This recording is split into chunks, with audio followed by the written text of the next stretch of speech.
by Lucy Fitz-Perkins. Chapter 9. Off for Antwerp. For several days the children stayed with the little old woman in her tiny cottage on the edge of the river.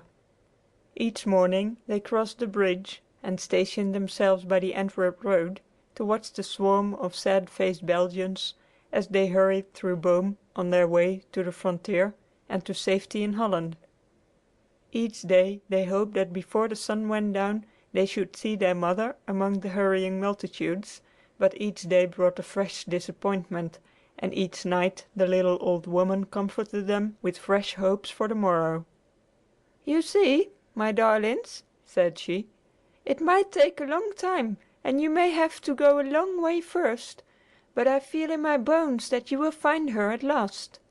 And of course, if you do, every step you take is a step toward her, no matter how far round you go."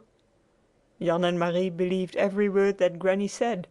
How could they help it, when she had been so good for them? Her courage and faith seemed to make an isle of safety around her where the children rested in perfect trust. They saw that neither guns nor Germans nor any other terror could frighten Granny. In the midst of 1,000 alarms she calmly went her accustomed way, and every one who met her was the better for a glimpse of the brave little brown face under its snowy cap.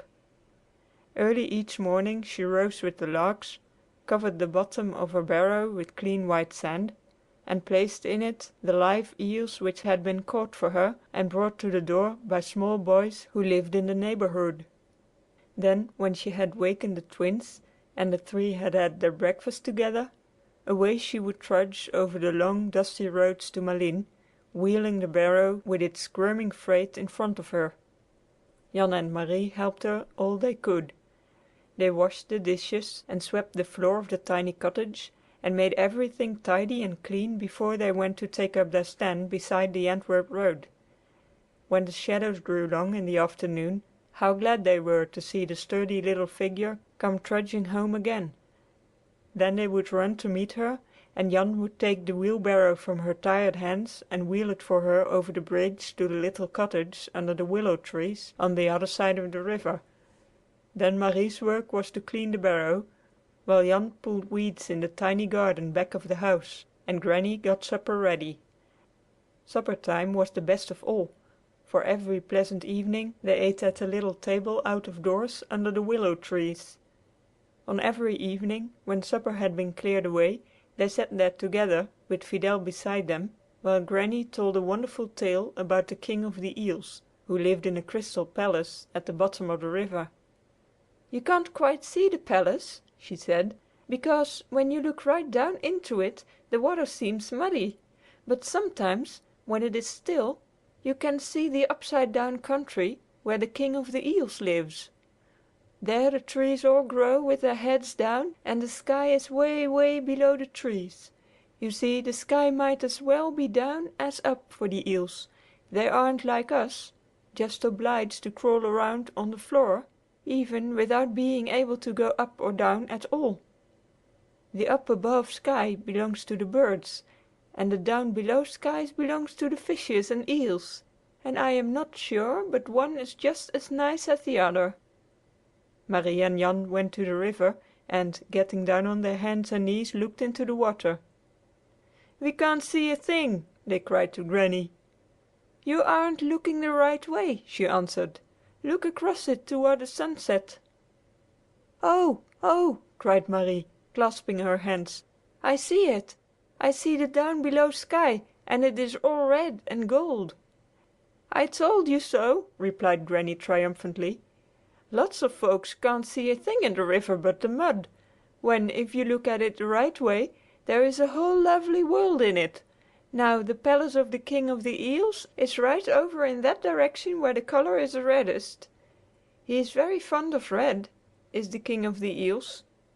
His throne is all made of rubies, and he makes the queen tie red bows over the tails of all the little eels." Jan and Marie were still looking with all their eyes across the still water toward the sunset and trying to see the crystal palace of the eels, when suddenly from behind them there came a loud "Hee-haw! Hee-haw!" They jumped, and Granny jumped too, as they all looked around to see where the sound came from. There, coming slowly toward them along the tow path of the river bank, was an old brown mule. She was pulling a low, green river boat by a tow line, and a small boy, not much bigger than Jan, was driving her. On the deck of the boat there was a little cabin with white curtains in the tiny windows, and 2 red geraniums in pots standing on the sills. From a clothesline hitched to the rigging there fluttered a row of little shirts, and seated on a box near by there was a fat, friendly-looking woman with 2 small children playing by her side. The father of the family was busy with the tiller. "There comes the De Smets, as sure as you live!" cried Granny, rising from the wheelbarrow where she had been sitting. "I certainly am glad to see them!" And she started at once down the river to meet the boat, with Jan and Marie and Fidel all following. "Ship ahoy!" she cried gaily as the boat drew near. The boy who was driving the mule grinned shyly. The woman on deck lifted her eyes from her sewing, smiled, and waved her hand at Granny, while the 2 little children ran to the edge of the boat and held out their arms to her. "Here we are again, war or no war!" cried Mother De Smet, as the boat came alongside. Father De Smet left the tiller and threw a rope ashore. "Wah!" cried the boy driving the mule. The mule stopped with the greatest willingness, the boy caught the rope and lifted the great loop over a strong post on the river bank, and the old woman, for that was the name of the boat, was in port. Soon a gangplank was slipped from the boat to the little wooden steps on the bank, and Mother De Smet, with a squirming baby under each arm, came ashore. "I do like to get out on dry land and shake my legs a bit now and then," she said cheerfully as she greeted Granny. "On the boat I just sit still and grow fat." "I shake my legs for a matter of 10 miles every day," laughed Granny. "That's how I keep my figure." Mother De Smet set the babies down on the grass, where they immediately began to tumble about like a pair of puppies, and she and Granny talked together, while the twins went to watch the work of Father De Smet and the boy, whose name was Joseph. "I don't know whatever the country is coming to," said Mother De Smet to Granny. "The Germans are everywhere, and they are taking everything that they can lay their hands on. I doubt if we ever get our cargo safe to Antwerp this time. We've come for a load of potatoes, but I'm very much afraid it's going to be our last trip for some time. The country looks quiet enough as you see it from the boat, but the things that are happening in it would chill your blood." "Yes," sighed Granny. "If I would let it, my old heart would break over the sights that I see every day on my way to Malines. But a broken heart won't get you anywhere. Maybe a stout heart will." "Who are the children you have with you?" asked Mother De Smet. Then Granny told her how she had found Jan and Marie, and all the rest of the sad story. Mother De Smet wiped her eyes and blew her nose very hard as she listened. "I wouldn't let them wait any longer by the Antwerp road, anyway," she said when Granny had finished. "There is no use in the world in looking for their mother to come that way. She was probably driven over the border long ago. You just leave them with me to-morrow while you go to town. 'Twill cheer them up a bit to play with Joseph and the babies." "Well now," said Granny, "if that isn't just like your good heart!"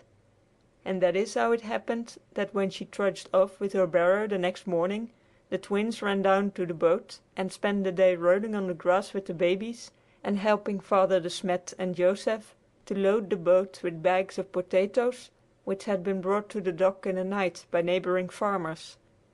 When Granny came trundling her barrow home in the late afternoon, she found the children and her new friends already on the best of terms, and that night, after the twins were in bed, she went aboard the old woman and talked for a long time with Father and Mother De Smet. No one will ever know just what they said to each other, but it must be that they talked about the twins, for when the children awoke the next morning they found Granny standing beside their bed with their clothes all nicely washed and ironed in her hands. "I'm not going to town this morning with my eels," she said as she popped them out of bed. "I'm going to stay at home and see you off on your journey." She did not tell them that things had grown so terrible in Malines that even she felt it wise to stay away. "Our journey!" cried the Twins in astonishment. "What journey?" "To Antwerp!" cried Granny. "Now, you never thought a chance like that would come to you, I'm sure, but some people are born lucky. You see, the De Smets start back today, and they are willing to take you along with them." "But we don't want to leave you, dear, dear Granny!" cried the Twins, throwing their arms about her neck. "And I don't want you to go either, my lambs," said Granny. "But you see, there are lots of things to think of. In the first place, of course you want to go on hunting for your mother. It may be she has gone over the border, for the Germans are already in trenches near Antwerp, and our army is nearer still to Antwerp and in trenches too. There they stay, Father De Smet says, for all the world like two tigers, lying ready to spring at each other's throats. He says Antwerp is so strongly fortified that the Germans can never take it, and so it is a better place to be in than here. The De Smets will see that you are left in safe hands, and I am sure your mother would want you to go." The children considered this for a moment in silence. At last Jan said, "Do you think Father De Smet would help me drive the mule?" "I haven't a doubt of it," said Granny. "But what about Fidel, our dear Fidel?" cried Marie. "I tell you what I'll do," said Granny. "I'll take care of Fidel for you. You shall leave him here with me until you come back again. You see, I really need good company, and since I can't have you, I know you would be glad to have Fidel stay here to protect me. Then you'll always know just where he is." She hurried the children into their clothes as she talked, gave them a good breakfast, and before they had time to think much about what was happening to them, they had said good bye to Fidel, who had to be shut in the cottage to keep him from following the boat, and were safely aboard the "Old Woman" and slowly moving away down the river. They stood in the stern of the boat, listening to Fidel's wild barks, and waving their hands until Granny's kind face was a mere round speck in the distance. End of chapter 9. Recording by Kattekliek.